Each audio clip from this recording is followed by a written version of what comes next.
Today we're frying up largemouth bass fillets in central Mississippi with a simple southern fry seasoning. Along with your fresh fish fillets, you'll need to mix up a simple seasoning with white cornmeal, salt, pepper, garlic, and onion powder.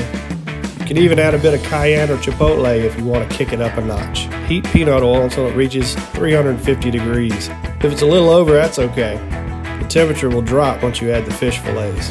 We like to use a Thermopin Mark IV. It gives instant readings and it's very accurate.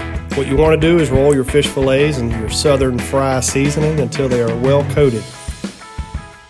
Shake off the excess and drop into your peanut oil. It's a good idea to pat dry your fish with a paper towel before seasoning to keep the seasoning from clumping up on the fish. Stagger your seasoned fish when you place it into the oil to prevent it from sticking together. If your fish does start to clump together, use a slotted spoon or tongs to gently move the fish apart from the oil. Be careful, as some fish are delicate and they could break while frying.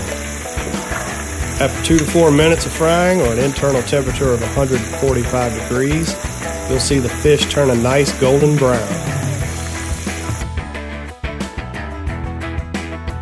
Remove from the oil and place on a platter lined with paper towels.